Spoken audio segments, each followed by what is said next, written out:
You think you know me.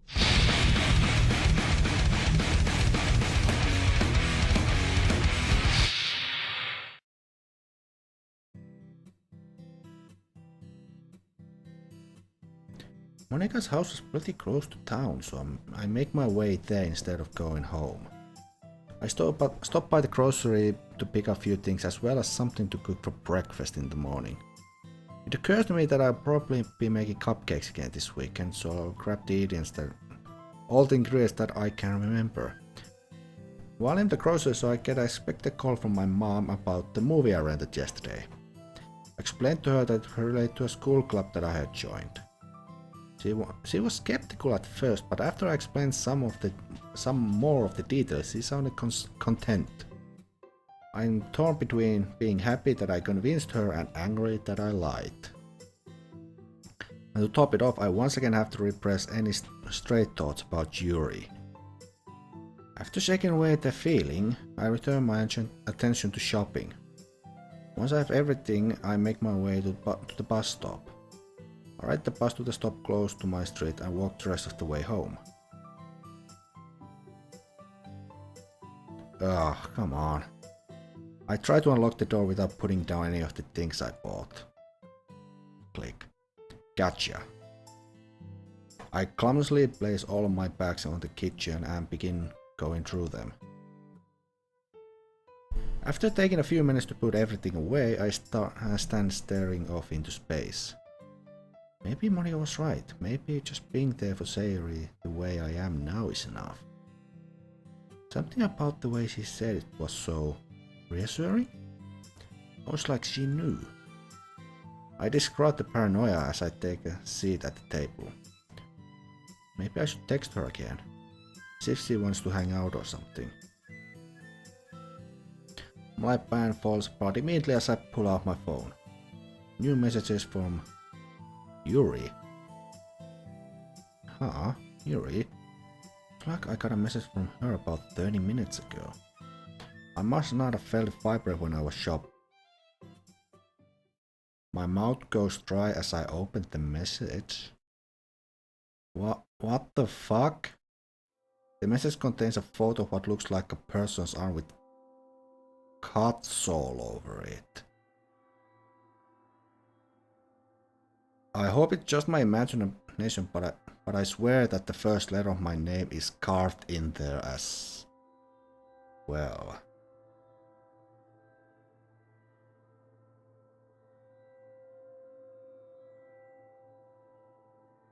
What I see as I scroll down to hide the image almost makes me sick.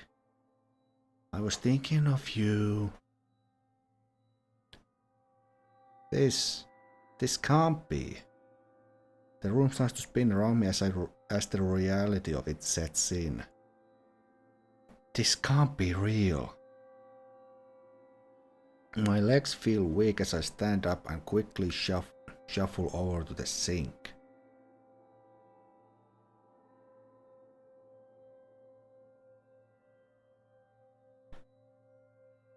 After dry heaving into the sink a few times and splashing some cold water on my face, I try to think clearly. What is happening? Why would she do that? Well, congratulations, you just discovered Yuri's problem. So now you know 3 of the 4 girls' problems. Sayori with the depression, Natsuki with abuse, and now Yuri with self-harm and cutting. Monica is still a question mark though, but now you know what Yuri's problem is. All of those cuts, that letter. I try heave again as I think about it. I can't let her keep doing this. They look deep.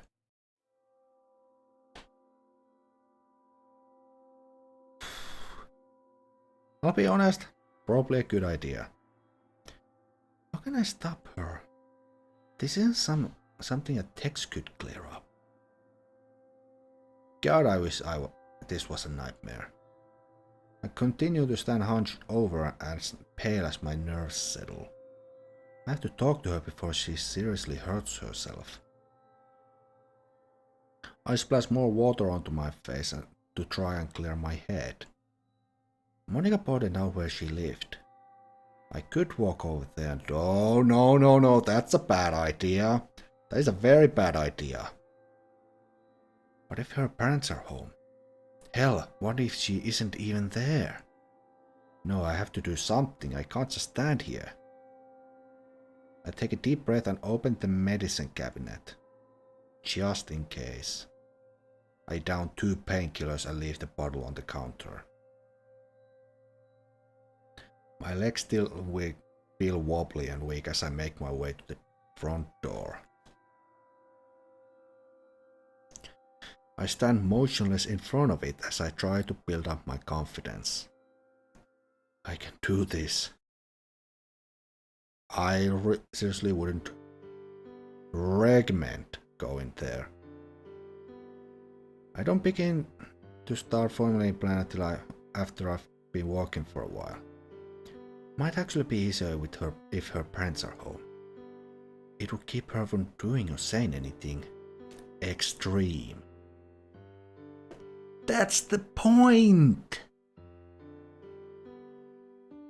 You two alone in her house. Not the smartest thing. Yes, yes. Talking to Yuri is the best thing to do, but not alone in her house. But what do you say to the person who cuts? It's obvious that it wasn't her first time, so there's no telling how long she's been doing it. At this point, it's probably a habit. Just talking to her won't do much. Sigh.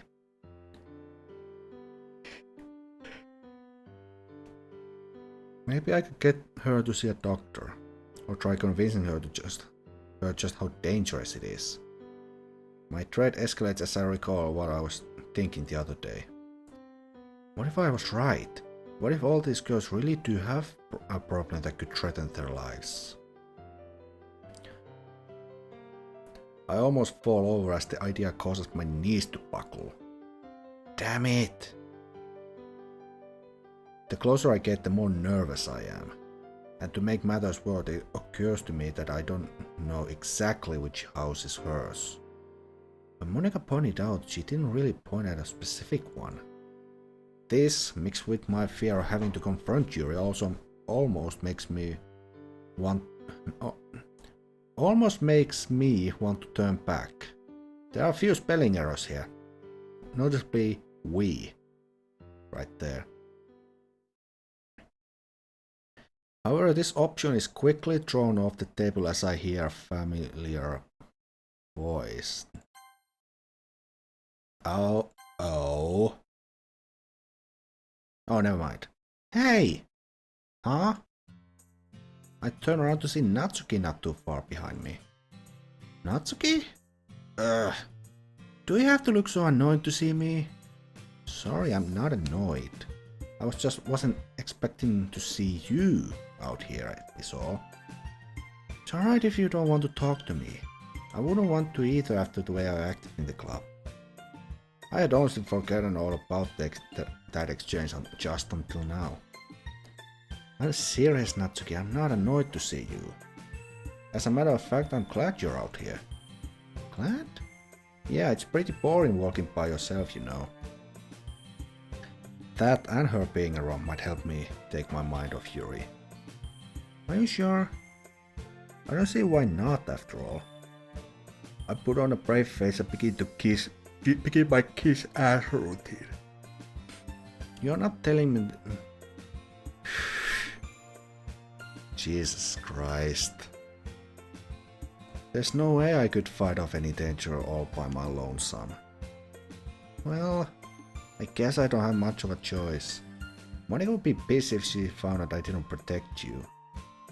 I once again bowed down in front of Natsuki. Thank you again, Sensei. You truly are an exceptional master. Well, of course I am. Ask is in successful.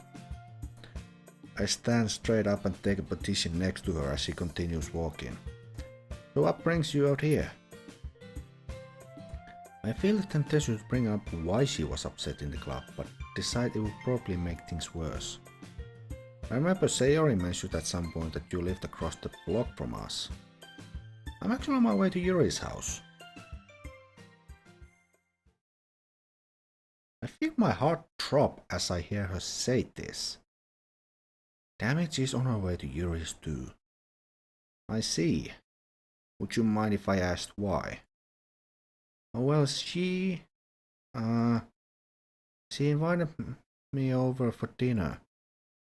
Seeing this look on Natsuki's face fills me with anger and I'm not sure why. I should be happy they're getting along, so why do I feel like this? Maybe her dad's out of town, or Yuri just wanted to make amends.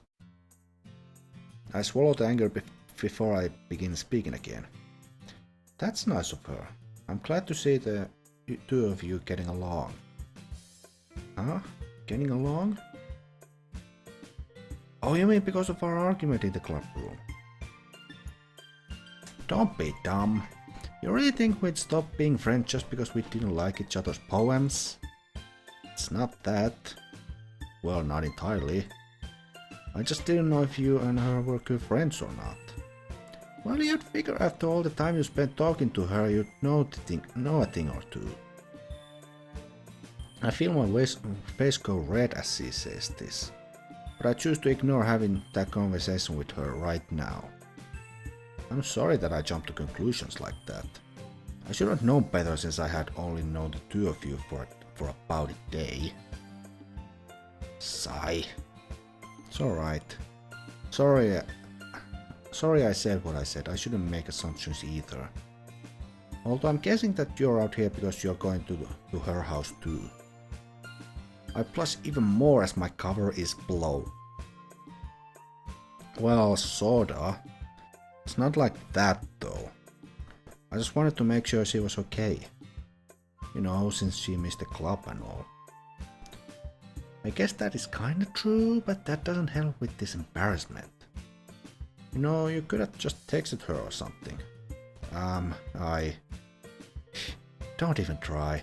I saw the two of you trading phones yesterday. Has Natsuki really been watching me like that? Is she jealous of me, Yuri? I'm going to guess yes, she probably is. Yeah, we did, but I have nothing left to say at this point. She knows too much. Jeez, are all guys like this? What do you mean? It's alright if you and Yuri are a thing now. Why are you getting so embarrassed? What the? Where did that come from? Wasn't you just jealous of us? Or am I just really bad at figuring out girls? It's not exactly like that.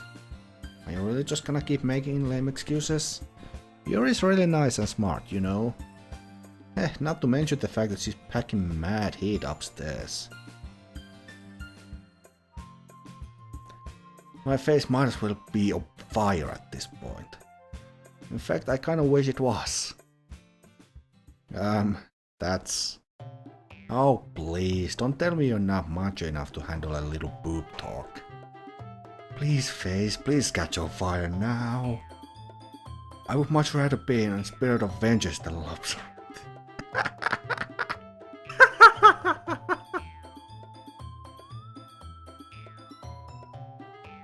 Considering what the mood was like 10 minutes ago, this is kind of odd. I don't really think macho-ness has anything to do with it. Well, if that's the case, you should be fine. Fine. You know, your friend Sayori isn't lacking that department either. I actually think it's why she keeps her blazer unbuttoned. God, if you're listening, I'm perfectly fine with being smited right now. Come on, don't act like you didn't notice. That's not something that I... Oh, and then there's Monica. I have to make this stop. But she's more thigh meat than anything. Though I'm sure someone like you probably knew that already. I've got it! I just hope it doesn't seem too mean. But she's forcing my hand a bit. I smile at Natsuki as I begin to speak. Oh, and what about you? I don't believe you brought yourself up yet. Trap car activated. boobs and everything, you know. I know. I was just trying to spare myself from any more of your discussion. I bet. I'm serious. There are a ton of guys out there that are into body types like yours. How would you know that anyway? Well... Grouse. Hey! I didn't even say anything. I could tell you were thinking it. That's not... entirely true. You sure do get worked up when a girl calls you gross.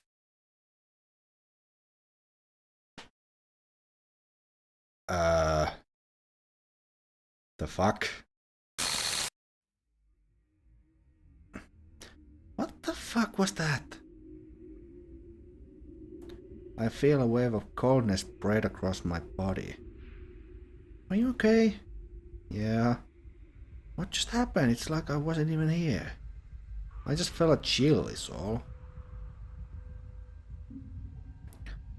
The obvious shakiness in my voice is probably going to encourage concern. You're a bad liar, you know. Not you too. But seriously, I'm fine. Right. This my flashback / nightmare didn't do much to help the conversation.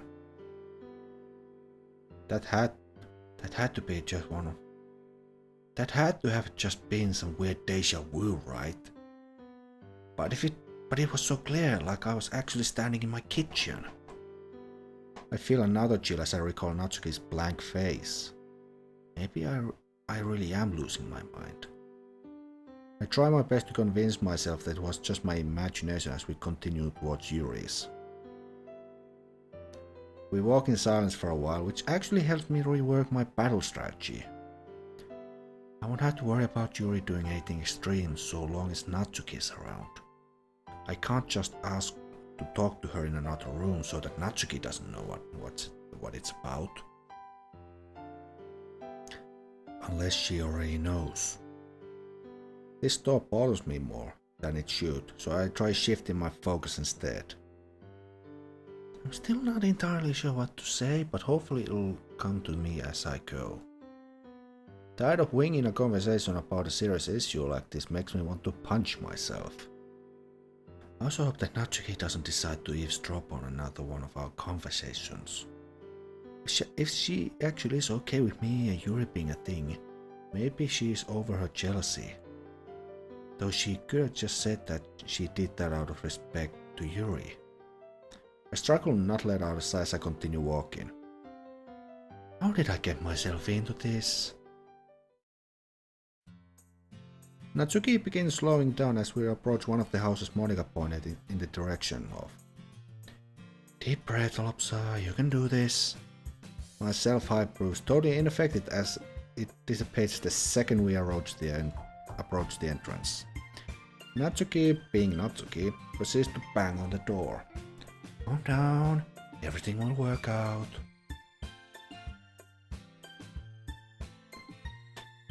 I manage to keep my anxiety somewhat under control as I hear the knob click from the inside. Hello, Lopsa? Hiya. What are you doing here?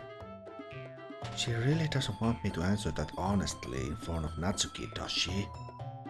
I was just coming to check up on you. You know, since you weren't at the club and all. Oh, right. Don't tell me there's trouble in paradise already. Natsuki! How about we go inside to talk? Right, sorry. Me and Natsuki proceed to follow Yuri into her kitchen. I noticed that Natsuki has been sneaking glances at me ever since we've entered the house.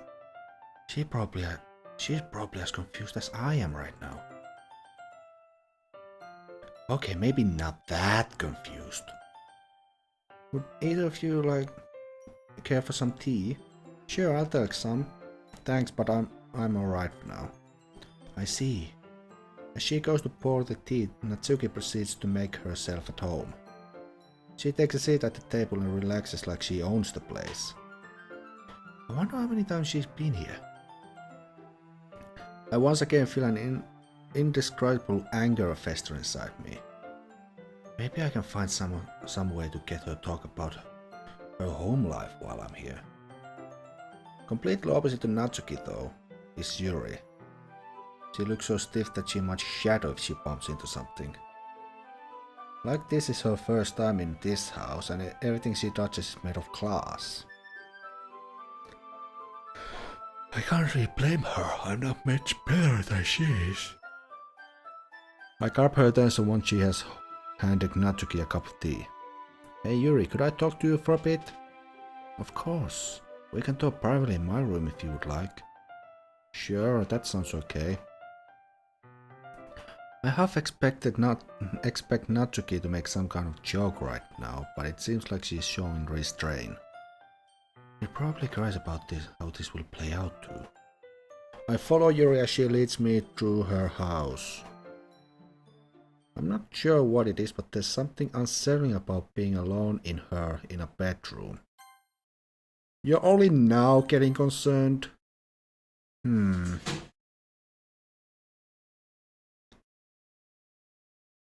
Yuri, about what? I'm so sorry. I don't know what came over me. I sob.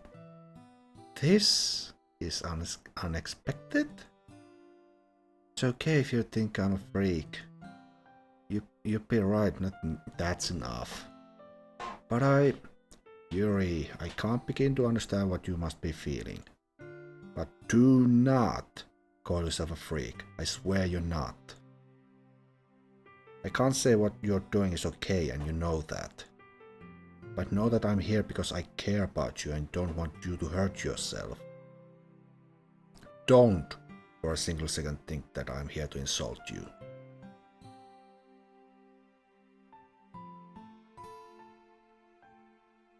The breaks in her voice show she must be trying so hard to hold back tears. Yuri, I've already told you this before. I step towards her and take her hand in mine. I would never say something insincere to you. I believe you. I take the wrist of her sleeve and begin to pull it towards her elbow. Ugh. I have to brace myself as I look at the gases on her arm. She's obviously been doing this for quite a while. At this point it ought to be a habit, one that I won't be able to break very easily. Where do I even start? I'm sorry about the picture. I was so happy after spending time with you. When I do this, it's like a rush, right? Yes. After I did it, I couldn't help myself. I wasn't thinking straight, I just wanted you to see it. I'm so sorry. I know I need to comfort her, but my mind is scrambled at this point. She basically wanted me to see her getting off. That thought alone is enough to make me dizzy. Yuri, why do you do this? Is it just because it's exhilarating or is there something else? It's hard to explain. Take your time, this is important to me. Alright. She takes a moment to gather her thoughts. The least I can do is be patient with her. It's not just that, at least not anymore. I read about cutting once after a character in my book I enjoyed used it as a type of coping mechanism. The first time I did it, it hurt a lot, I never wanted to do it again. But then I did it again. That's when I felt the rush. After a while I began doing it for a different reason as well. Sometimes it's like my head is full of noise. Thoughts coming from all directions and all I want is for the noise to stop. This is clearly painful for her to talk about. The cutting helps to clear your head, right? Yes. Trying to digest all of this information is near impossible. I feel tears draining my eyes as I try to comprehend what Yuri goes through. She pulls down her sleeve and proceeds to hide her arm behind her back. If you want to leave now, I'll understand. Yuri. I stare towards her again, but this time it's for an embrace. I will never leave you. I feel a jolt go through my body and tears on my face as I say this. I release Yuri and use my sleeve to wipe my eyes. After all, that's what friends are for, right? I smile at her as I say this. I suppose so. You're darn right it is. And as friends we have to look out for each other. Huh? Which is why, from this point on, I'm officially banning you from you. But Lopsa, I don't... No buts. As the bull blah blah blah, my word is final. I'll admit I don't know much about the subject, but I know that I can't let it continue. Because as your friend, seeing you get hurt also hurts me. I'm sorry. Nope, that just won't do. What? From now on, if you ever feel like even the slightest urge to cut, call me, text me, anything to take your mind off it. I won't let you go through this alone. And if you ever feel like your head is full and ready to burst, just know that I'm around. I'll be more than happy to hear what's on your mind. No matter what, I'm always ready to listen to you. I continue smiling at her even though my own thoughts are more than a little fucked. I will help you, Yuri, whether you want me or not. You're so nice to me. Well, always do strive as being a gentleman. My smile begins to feel less unnatural at this point. I'm glad. Yuri steps forward and returns the hug I gave her earlier. I was a little scared that she was going to try and kiss me though. I'm really glad that I have you as a friend. She ends the hug after a short while and we just look at each other for a moment. My fear of a potential kiss does remind me of something I wanted to talk about. And Yuri, I'm sorry I made this worse for you. Sorry? Well, yeah. When we spent time with each other yesterday, things may have moved a bit too fast. I'm sorry if that made it hard for you to think clearly. You don't have to apologize. It was partially my fault. It's just that she thinks about what she's going to say and begins to smile sadly. Lopsa, during lunch I by myself. Did you know that? Yuri. It's a great time to find a quiet spot to do some reading. In fact, I have some books with me, and well, books are so full of amazing and inspiring people. People you want to fall in love with, or people you just know would make a really good friend. Cheerful people who always put a smile on your face, or deep thinkers and problem solvers who discover the mysteries of life. It might sound silly, but when I met you, it was like you were one of those people. You were nice to me and made me feel important. Like the things I thought and said really mattered. You made me laugh and feel confidence that I hadn't felt before. So when you invited me over to show me something you thought I might enjoy, I got excited. And after we spent time together, it felt like you were just you were a character that I had fallen in love with. I just got so caught up in what I was feeling I couldn't help myself. I don't think I've ever seen her talk so clearly for this long, even when we were discussing books. She said it felt like she was in love with me, but only because she saw me as someone from a book. Yuri, I'm sorry, but I'm not one of the characters from your books. I know. I'm flesh and blood, and the care and concern I feel for you are real. But I would be lying if I said I wasn't caught up in the moment too. Ever since yesterday, I've sort of been all over the place. I see. But I do know for certain that I enjoy spending time with you. Even if it's not as a couple, know that that being by your side makes me really happy. Which is why I'm standing by what I said earlier about being there when you need me. And maybe once we get our feelings figured out, we can go from there. I would like that. I would too, Yuri. We stand silent for a while before I remember that we aren't the only ones here. Oh, we probably shouldn't keep Natsuki waiting too much longer. Oh no. Oh, she isn't too mad. I guess we'll find out. The walk back to the kitchen has a weird feeling to it. It's not tense, but there's definitely something different.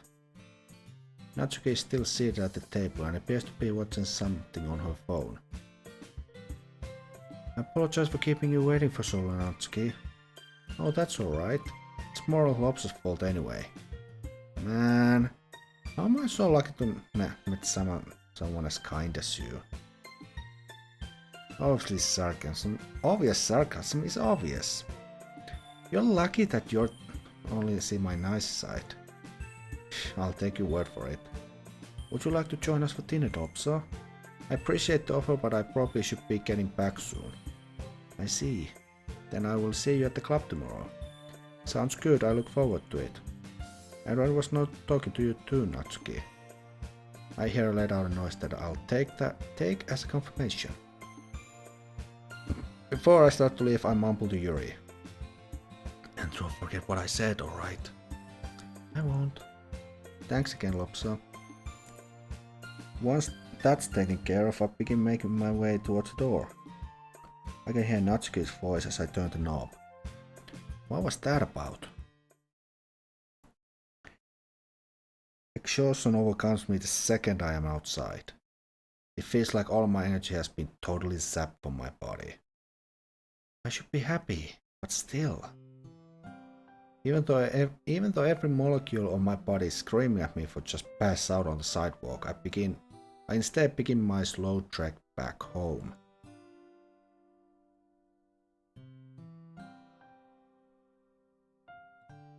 I finally arrive at my house after feels like an eternity. By this point my exhaustion has been replaced with numbness. I pull the keys out of my pocket and slowly unlock the door. I don't bother taking my shoes off as I shuffle come into my house. Huh? As I take seat on the couch, the events from earlier continue playing on repeat in my head. I should be happy that I got Yuri to open about her cutting. But can I really help her? Will I actually be able to change anything? The weight of my new responsibilities pulls me deeper into the couch. What will I do when she calls or wants to talk? I should have recommended that she sees a doctor or at least helped her treat her wounds.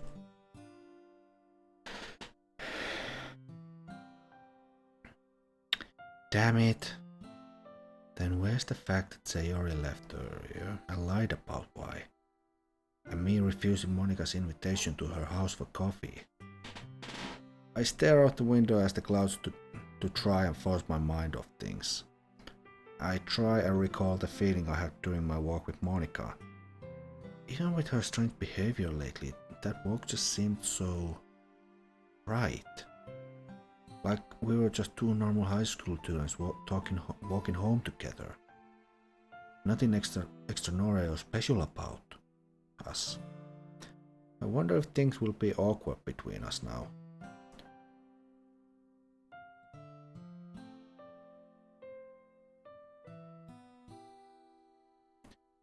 This is going nowhere. Like, this really is just going nowhere. The fact that we just keep worrying about everything that's been happening. Like, we're not making progress if we just keep going back in time all the time. I just sit staring out the windows, trying to make sense of all that has happened.